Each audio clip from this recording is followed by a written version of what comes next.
Shalom, selamat pagi Bapak, Ibu, Saudara yang dikasihi Tuhan. Kita bertemu kembali di dalam ibadah online lewat channel YouTube. Kita bersyukur Tuhan masih memberikan kita kesempatan untuk tetap dapat beribadah sekalipun kita tidak bisa bertatap muka, tetapi kita bisa mendengarkan firman Tuhan. Ini adalah suatu kemurahan Tuhan. Untuk itu, mari kita mau berdoa terlebih dahulu. Bapa di surga, kami mengucap syukur, berterima kasih.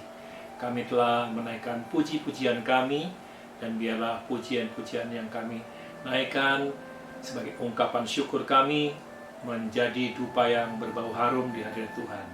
Kami sangat yakin Tuhan disenangkan pagi hari ini, dan Tuhan dipuji, diagungkan, maka berkat-berkat-Mu akan dicurahkan buat kami lewat kebenaran firman Tuhan. Urapi kami, supaya kami mengerti firman-Mu, dan kami boleh mengalami firman Tuhan menjadi bagian dalam hidup kami, dan kami boleh menjadi orang-orang yang hidup dalam kebenaran, hidup berkenan, hidup menyenangkan hati Tuhan, hidup diberkati Tuhan. Terima kasih Bapa.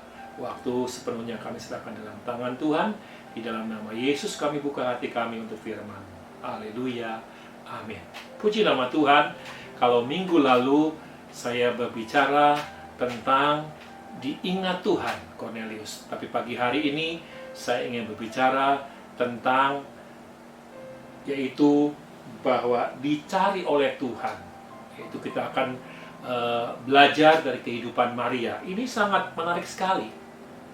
Dan Tuhan memang datang untuk mencari dan menyelamatkan yang hilang. Tetapi tugas kita adalah untuk mengikut Tuhan dan percaya kepadanya. Itulah, jadi kita harus tahu tugas Tuhan, mencari menyelamatkan saudara dan saya, terutama orang-orang berdosa. Tetapi tugas kita untuk mengikut Dia. Nah, puji Tuhan. Lain kesempatan, saya akan berbicara tentang mengikut Tuhan. Mungkin minggu depan. Haleluya. Nah, firman Tuhan berkata dalam Yohanes 1 Yohanes 11 ayat yang ke-20. Ketika Marta mendengar bahwa Yesus datang, ia pergi mendapatkannya, tetapi Maria tinggal di rumah. Ayat yang ke-28, dan sesudah berkata demikian, ia pergi memanggil saudaranya Maria dan berbisik kepadanya, "Guru ada di sana dan ia memanggil engkau." Saya terkesan dengan kata-kata ia memanggil engkau. Cerita dari Yohanes pasal 11 adalah itu keluarga Betania adalah keluarga yang dekat dengan Yesus. Dan pada cerita perikop ini adalah Lazarus sakit. Dan Marta mengirim kabar kepada Yesus supaya disembuhkan. Dan saya tidak cerita tentang bagaimana penyembuhannya. Tetapi jelas sekali bahwa Maria dan Marta, Lazarus ini keluarga yang sangat dekat dengan Tuhan Yesus. Bahkan saudara kalau melihat di situ dikatakan adalah Lazarus ketika sakit dikatakan orang yang dikasihi. Nah, bahkan di situ di ayat yang kelima Yohanes 11 dikatakan Yesus memang mengasihi Marta dan kakaknya dan Lazarus. Jadi keluarga Betania ini adalah keluarga yang sangat dikasihi oleh Tuhan Yesus. Dan ini menarik sekali. Tetapi saya berkatakan kenapa saya terkesan dengan kata-kata, kalau di ayat yang ke-20 dikatakan Marta lebih dulu menjumpai Yesus ketika dia ada di situ. Tetapi Maria masih di rumah. Dan tapi ada kata-kata mengatakan guru ada di sana dan ia memanggil engkau. Saya berharap dalam situasi kondisi yang seperti ini kita bukan hanya diingat Tuhan, tapi kita dicari oleh Tuhan.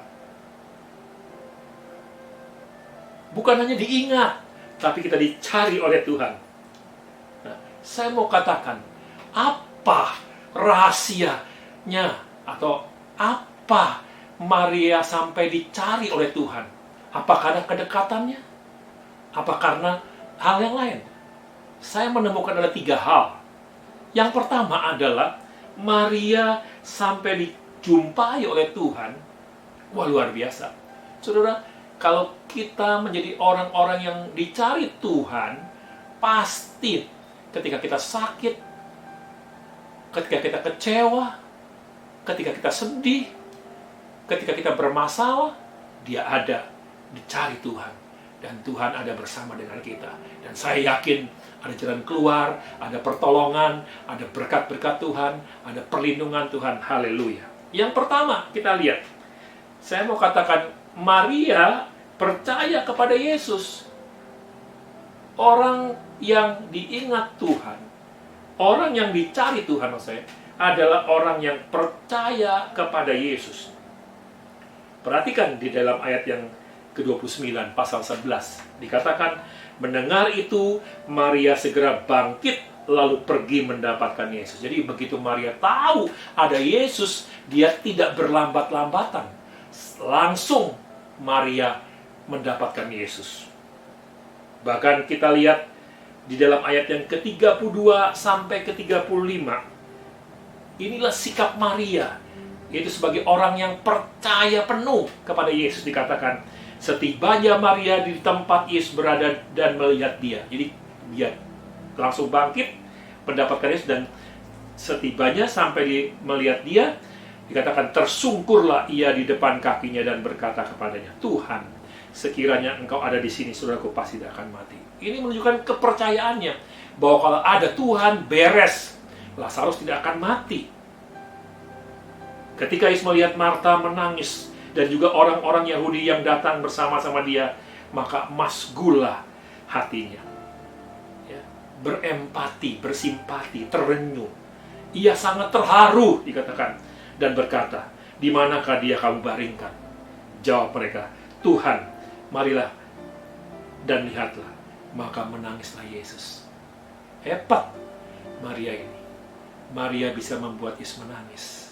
Apakah saudara dan saya juga begitu? Dicari Yesus, karena Maria lah orang yang bisa membuat Tuhan menangis. Biarlah Tuhan melihat kita. Tuhan menangis. Bukan kita terus yang menangis, tapi satu kali Tuhan menangis melihat kita. Kenapa? Karena kerendahan hati kita. Karena kita percaya. Dikatakan dia tersungkur.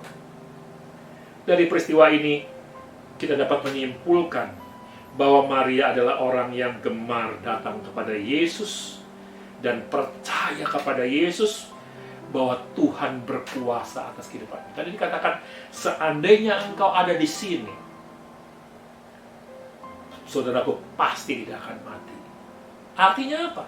Maria percaya bahwa Tuhan sanggup membangkitkan orang yang sudah mati pun. Artinya apa? Artinya Maria percaya bahwa Yesus sanggup menyembuhkan. Karena ayat-ayat sebelumnya, ketika sakit, Maria sudah kirim kabar. Tapi memang Tuhan sengaja supaya Maria belajar percaya, makin percaya. Haleluya. Ketika Lazarus sakit, mengirim kabar. Ya, katakan saya. Jadi pertama, ketika Lazarus sakit, dia mengirim kabar kepada Yesus. Yang kedua, ketika sudah mati, dia percaya kalau ada Tuhan, tidak ada kematian. Yang ketiga, ketika ia datang tersungkur, pasti ada kebangkitan. Itu sebabnya dalam kehidupan kita, dalam kehidupan ini maksudnya, di tengah-tengah situasi pandemi COVID-19, kita perlu datang kepada Tuhan dengan percaya bahwa dia sanggup memulihkan keadaan apapun dalam kehidupan. Hanya Tuhan yang bisa memulihkan keadaan kita. Kita sudah masuk dalam tatanan kehidupan baru yang orang sekarang mengatakan new normal, yang dari tidak normal menjadi normal atau normal yang baru, ya. Bahkan kita lihat di sini, kalau kita percaya, ayat yang ke-40 mengatakan, jawab Yesus, bukankah sudah kukatakan kepadamu, jikalau engkau percaya, engkau akan melihat kemuliaan Allah. Haleluya.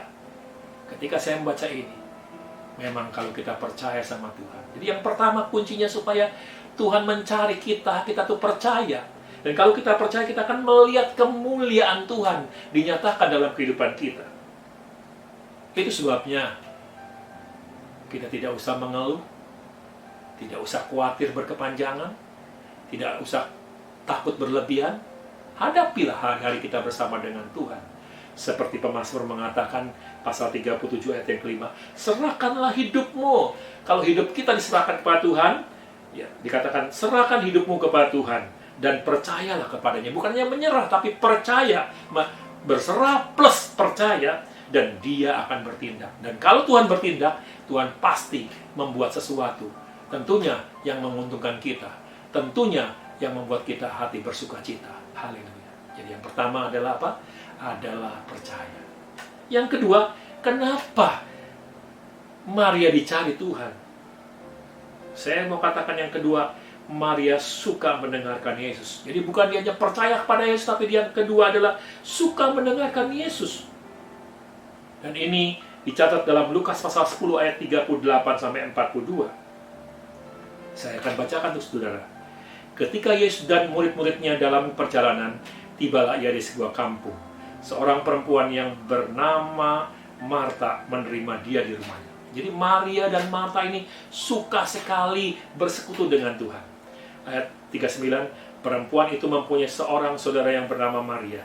Maria ini duduk dekat kaki Tuhan dan terus mendengarkan perkataan. Saya ulangin, Maria ini terduduk dekat kaki Tuhan dan terus mendengarkan perkataannya. Ayat 40, sedang Marta sibuk sekali melayani, ia mendekati Yesus dan berkata, Tuhan, tidakkah engkau peduli bahwa saudaraku membiarkan aku melayani seorang diri? Suruhlah dia membantu aku. Ayat 41, tetapi Tuhan menjawab, Marta, Marta, engkau khawatir dan menyusahkan diri dengan banyak perkara. Kadang-kadang kita menyusahkan dengan banyak perkara. Tetapi hanya satu saja yang perlu. Maria telah memilih bagian yang terbaik, yang tidak akan diambil daripadanya. Kita lihat. Maria suka duduk di kaki Tuhan. Ada dekat Tuhan untuk mendengarkan suara Tuhan. Kadang-kadang dalam kehidupan ini kita terlalu sibuk untuk melayani Tuhan. Dan kita tidak punya waktu untuk dilayani oleh Tuhan.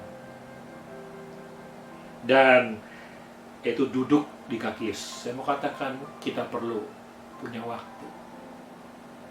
Pagi hari kita duduk di kaki Tuhan sambil membaca firman-Nya.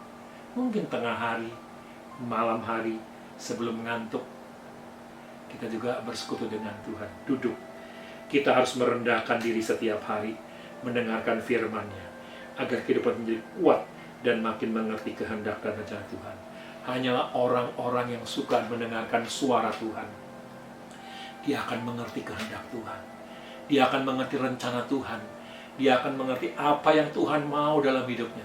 Dan saya jamin hidupnya akan makin berkenan kepada Tuhan. Orang yang dekat dengan Tuhan pasti jauh dengan dosa. Orang yang dekat dengan Tuhan, orang yang punya persekutuan dengan Tuhan, pasti hidupnya diubahkan.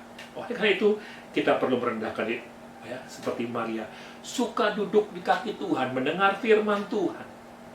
Dan firman Tuhan ini yang membuat yang memberikan kekuatan, menuntun kita, membimbing kita. Seperti firman Tuhan mengatakan, Amsal 16 ayat 20, siapa memperhatikan firman akan mendapat kebaikan. Orang yang suka mendengar firman Tuhan, orang yang suka melakukan firman Tuhan, orang yang suka membaca firman Tuhan, pegang firman Tuhan, itu akan mendapat kebaikan. Tapi itu juga mengatakan, dan berbahagialah orang yang percaya kepada Tuhan. Jadi bukan hanya mendengar firman Tuhan, percaya. Jadi orang yang percaya adalah orang yang berbahagia. Karena apa? Karena dicari Tuhan. Haleluya. Jika kita merespon firman Tuhan dengan benar, maka kuasa firman akan bekerja dalam kehidupan kita. Firman Tuhan yang bisa mengubah, membarui, memulihkan, memberkati hidup kita. Bukan pendeta yang hebat, bukan gedungnya yang bagus, bukan pintar ngomong. Ya. Hati-hati sekarang ini. Jangan sampai kita ke gereja hanya cuman mau cari orang yang pintar ngomong, seperti tukang obat mungkin. Atau kita cuma hanya mau cari hiburan, ya, lawakan. Bukan. Kita ke gereja mau ketemu dengan Tuhan, dengar firman Tuhan. Dan saya percaya firman Tuhan yang disiapkan dengan baik, yang di dalamnya ada kuasa, ada urapan, itu bisa mengubah, bisa memperbarui, memulihkan, memberkati. Kadang-kadang kita terheran-heran. melihat ada orang yang begitu rusak, begitu sudah tidak berarti. Tapi ketika dia bertemu dengan Tuhan, hidupnya diubahkan. Dia bilang, wah luar biasa. Ya, firman Tuhan bisa mengubah. Bentuk respon itu adalah mendengarkan dan memperhatikan firman dengan sungguh-sungguh. Saudara, Petrus dalam Matius 14 ayat 29. Matius 14 ayat 29 mengatakan, kata Yesus, datanglah. Maka Petrus turun dari perahu dan berjalan di atas air mendapatkan Yesus. Jadi ketika mendengar suara Tuhan, timbul iman dalam diri Petrus. Sehingga dia pun turun dari perahu dan berjalan di atas air dan mendapatkan Yesus. Tidak apa-apa, tidak tenggelam.